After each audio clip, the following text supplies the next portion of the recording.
अनु के मन में लगातार यह सवाल घूमता रहता है कि आखिर सच्चाई क्या है। उसका दिल मानने को तैयार ही नहीं होता कि सब कुछ खत्म हो चुका है। वह बार बार सोचती है कि कहीं ऐसा तो नहीं कि उससे कोई बात छुपाई जा रही है। इसी उलझन के कारण वह चुपचाप आर्य पर नजर रखने लगती है। उसके व्यवहार में बदलाव देखकर आर्य भी समझ जाता है कि अनु के मन में अभी भी कई सवाल बाकी हैं। अंदर ही अंदर अनु बहुत टूट चुकी होती है, लेकिन फिर भी हिम्मत जुटाकर वह आर्य के सामने अपनी बात रखती है।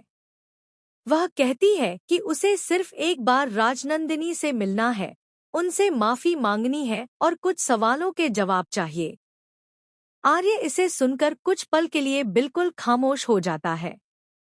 फिर धीरे धीरे वह सच्चाई का बड़ा राज खोलता है और बताता है कि राजनंदिनी अब इस दुनिया में नहीं रही।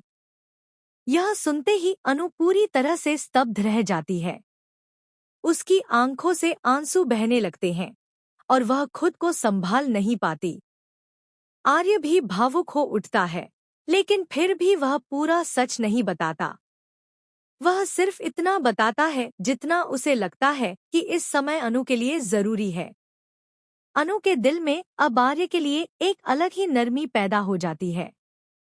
उसे महसूस होता है कि आर्य भी अपने अतीत के दर्द को दिल में छुपाकर जी रहा है और उसके पीछे कोई बड़ी मजबूरी रही होगी। धीरे धीरे अनु यह मानने लगती है कि आर्य गलत नहीं है, बस टूटा हुआ है। आगे कहानी में बड़ा मोड़ तब आता है जब आर्य अनु की चुप्पी और उसके दर्द को देखकर खुद उससे अपने दिल की बात कहने लगता है। वह उसे बताता है कि वह अब अकेले नहीं रहना चाहता और अनु उसके जीवन का एक अहम हिस्सा बन चुकी है। आने वाले समय में आर्य अनु को शादी के लिए प्रपोज करने का फैसला कर लेता है। अब अनु के सामने सबसे बड़ा सवाल यह होगा कि क्या वह अपने दिल की सुनकर आर्य का साथ स्वीकार कर लेगी या फिर अब भी उसके मन में राजनंदिनी से जुड़ा कोई शक बाकी रहेगा। लेकिन असली ट्विस्ट अभी बाकी है, क्योंकि राजनंदिनी से जुड़ी पूरी सच्चाई सामने आना अभी बाकी है।